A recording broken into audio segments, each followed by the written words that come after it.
बिहार विधानसभा चुनाव की सरगर्मी में कन्हैया कुमार अकस्मात हॉट टॉपिक क्यों बन गए हैं? क्या कांग्रेस पार्टी ने कन्हैया कुमार को बिहार विधानसभा चुनाव से पहले नौकरी दो पलायन रोको यात्रा के जरिए लॉन्च करके युवा तेजस्वी के नेतृत्व को चुनौती दे दी है? क्या कन्हैया कुमार के जरिए कांग्रेस पार्टी आरजेडी को यह संदेश देना चाहती है कि इस गठबंधन में वो छोटा भाई बनकर नहीं रहना चाहती? क्या कन्हैया कुमार के जरिए कांग्रेस यह बताना चाहती है कि बिहार प्रांत में जातिगत जनगणना की तर्ज पर महागठबंधन में भी वह संख्या बल, उम्मीदवारी और ताकत के मामले में समान भागीदारी चाहती है? आखिर क्यों कन्हैया कुमार आरजेडी और तेजस्वी यादव पर तमाम सवालों को टाल जाते हैं? क्या कन्हैया कुमार शीर्ष नेतृत्व के निर्देश पर यह संदेश देना चाहते हैं कि आगामी विधानसभा चुनाव में उनकी पार्टी आरजेडी की पिछलग्गू नहीं बल्कि सहगामी बनकर उतरना चाहती है? क्या कन्हैया कुमार के जरिए कांग्रेस पार्टी आरजेडी के सहयोग के इतर अपना स्वतंत्र जमीन तलाशना चाहती है? क्या कांग्रेस पार्टी बिहार में सवर्ण और मुस्लिम मतदाताओं के बीच अपनी पुरानी साख वापस चाहती है, जिनके बीच कन्हैया कुमार काफी लोकप्रिय हैं?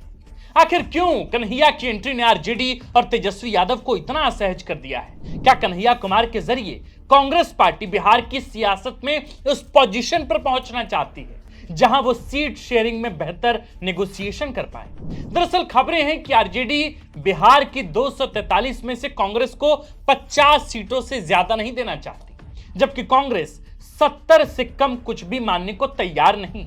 क्या कांग्रेस पार्टी सवर्ण और मुस्लिम मतदाताओं में अपनी पैठ मजबूत करके सीट शेयरिंग पर ज्यादा हासिल करने की जुगत में लगी है? क्या कन्हैया कुमार को बिहार विधानसभा चुनाव से पहले यूं लॉन्च करना कांग्रेस की उस रणनीति की पराकाष्ठा है जिसमें पार्टी के शीर्ष नेताओं मसलन राहुल गांधी और कृष्णा अल्लावारू ने कई मुद्दों पर अलग स्टैंड लिया है? याद कीजिए कि किस तरह से राहुल गांधी ने बिहार में जातीय जनगणना के आंकड़े को फर्जी कह दिया था, यह जानते हुए कि यह रिपोर्ट तब प्रकाशित की गई थी जब आरजेडी और कांग्रेस पार्टी भी नीतीश सरकार में सहयोगी थी। पिछले करीब 6 माह से तेजस्वी यादव ने उस रिपोर्ट को प्रमुख मुद्दा बनाया हुआ है और राहुल गांधी ने उसे ही झुठला दिया था। दरअसल कांग्रेस पार्टी कभी बिहार में सबसे ताकतवर हुआ करती थी। आजादी के बाद करीब 3 दशक तक बिहार में कांग्रेस पार्टी की ही सरकार रही। ये एकाधिकार तब तक रहा जब तक बिहार में आरजेडी या यूं कहिए कि लालू प्रसाद यादव का उभार नहीं हुआ था। लालू के बाद नीतीश आए। नीतीश कुमार कभी बीजेपी तो कभी आरजेडी के साथ मिलकर सरकार बनाते रहे। ऐसी कुछ सरकारों का हिस्सा रही, लेकिन हमेशा छोटी भाई की भूमिका में। कौन सा सियासी दल किसी प्रदेश में अपना स्वतंत्र अस्तित्व नहीं चाहता? कौन नहीं चाहता कि उसकी जमीन ज्यादा मजबूत हो, उसका जनाधार बड़ा हो? जाहिर है कि कांग्रेस पार्टी को भी बड़ा बनना है। बिहार कांग्रेस के कई नेताओं ने मुक्त कंठ से यह बात स्वीकार भी की है कि पार्टी बिहार में कन्हैया के आने से मजबूत होगी, क्योंकि यूथ में उनकी अच्छी खासी पकड़ है। सियासी जानकारों का मानना है कि लालू यादव के बाद तेजस्वी यादव ही आरजेडी का मुख्य चेहरा है।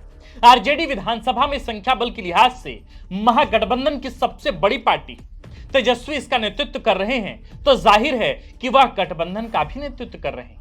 आरजेडी उनको सीएम चेहरे के रूप में प्रोजेक्ट भी करती है। कांग्रेस निश्चित रूप से देश में दूसरी सबसे बड़ी पार्टी है। वो भी चाहेगी कि बिहार में उसका भी चेहरा हो। तेजस्वी के मुकाबले बिहार के ही बाशिंदे और सवर्ण जाति से आने वाले कन्हैया कुमार से मुफीद चेहरा दूसरा कोई और हो ही नहीं सकता। कन्हैया को भले ही चुनावी राजनीति में सफलता न मिली हो, लेकिन उनकी मास अपील को खारिज तो कतई नहीं किया जा सकता। यह कांग्रेस की ठोस रणनीति ही है कि कन्हैया कुमार को उसी बेरोजगारी और पलायन के मुद्दे के साथ मैदान में उतारा गया है जिस पर तेजस्वी यादव पिछले 1 साल से हर मंच पर बोलते आ रहे हैं, गरजते आ रहे हैं। सियासी जानकार कहते हैं कि यह वर्चस्व की लड़ाई है। किनके बीच? राजद और कांग्रेस के बीच। कांग्रेस बड़े भाई की नहीं तो कम से कम बराबरी का दर्जा चाहती है। हाल ही में पटना में आयोजित एक रैली में चिराग पासवान ने कहा था कि महागठबंधन के घटक दलों में वर्चस्व की लड़ाई चल रही है। संभावना है कि कांग्रेस पार्टी अलग होकर चुनाव लड़ेगी। पार्टी का केंद्रीय नेतृत्व समझ गया है कि अकेले चुनाव लड़ने में फायदा है। हालांकि बीजेपी से इत्तेफाक नहीं रखती। हाल ही में हरियाणा में बीजेपी नेताओं की एक अहम बैठक में यह बात सामने आई कि यदि कांग्रेस अकेले चुनाव लड़ी तो पार्टी यानी भाजपा को नुकसान हो जाएगा।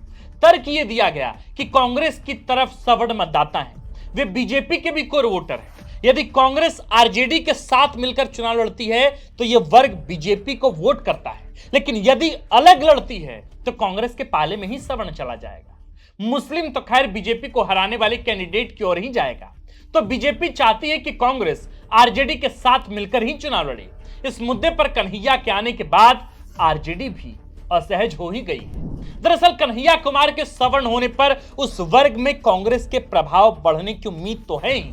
सियासी जानकारों का मानना है कि उनकी मुस्लिम मतदाताओं में भी अच्छी खासी पकड़ है। ये मुस्लिम मतदाता वर्ग फिलहाल आरजेडी और तेजस्वी के साथ हैं, लेकिन कन्हैया की मौजूदगी से कांग्रेस पार्टी की ओर भी शिफ्ट हो सकते हैं। वैसे भी कांग्रेस पार्टी मानती है कि 2020 के विधानसभा चुनाव में आरजेडी ने उसे उसकी मनपसंद और जनाधार वाली सीटें नहीं दी। इस बार यदि थोपी गई सीटें मिली तो कांग्रेस अलग चुनाव लड़ सकती है। गौरतलब है कि 2020 के विधानसभा चुनाव में महागठबंधन में कांग्रेस पार्टी को 243 में से 70 सीटें मिली थी, लेकिन पार्टी केवल 70 में से 19 सीटें ही जीत सकी। कांग्रेस ने तर्क दिया था कि उसे जनाधार के हिसाब से सीटें ही नहीं मिली थी। कांग्रेस प्रवक्ता ज्ञान रंजन ने कहा कि इस बार 70 सीटों से कम पर तो नहीं मानेंगे, मनपसंद सीट भी चाहिए, थोपी हुई सीटों पर चुनाव नहीं लड़ेंगे। हालांकि आरजेडी कांग्रेस को 50 से ज्यादा सीट देने को राजी है ही नहीं, वह भाकपा माले को 5 सीटें ज्यादा देने को तैयार है। दरअसल 2020 में 19 सीटों पर लड़ी लेफ्ट पार्टी 12 सीटों पर जीत दर्ज करने में कामयाब रही। कांग्रेस क्या अकेले चुनाव लड़ सकती है?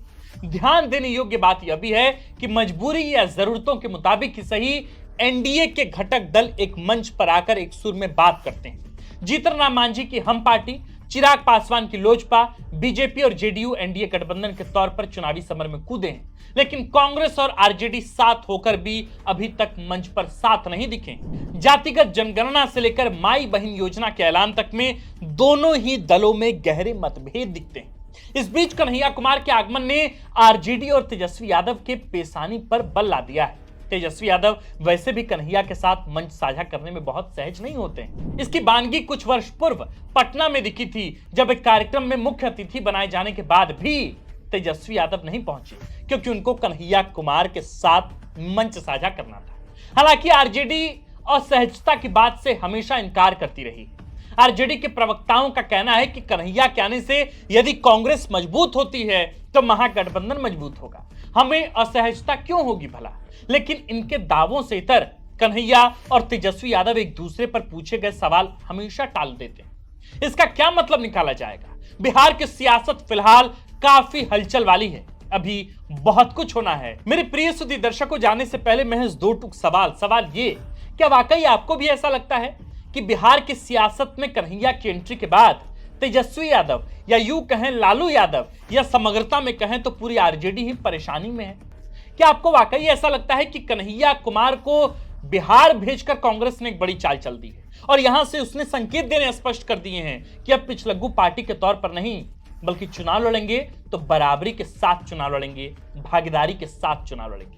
क्या वाकई आपको लगता है कि कन्हैया कुमार की इन यात्राओं की वजह से सीट शेयरिंग के दौरान दोनों के बीच यानी गठबंधन दल की दोनों ही पार्टियों के बीच परेशानी आ सकती है? आपको क्या लगता है कन्हैया को बिहार भेजने के पीछे कांग्रेस की आखिर क्या रणनीति है? कांग्रेस या यूं कहें कि राहुल गांधी ने कन्हैया को आखिरकार बिहार के सियासत में अचानक क्यों धकेल दिया है? इसके पीछे की पूरी कहानी आज हमने आपको इस वीडियो में बताई। आप देख रहे थे 4th पिलर बिहार। हमारा नाम है आकाश आनंद, कैमरे के पीछे नीरज। खबर लिखा है हमारे प्रिय साथी सूरज ठाकुर ने। जाने से पहले एक निवेदन कि आप हमारे इस चैनल को जरूर से जरूर सब्सक्राइब कर लें। शुक्रिया।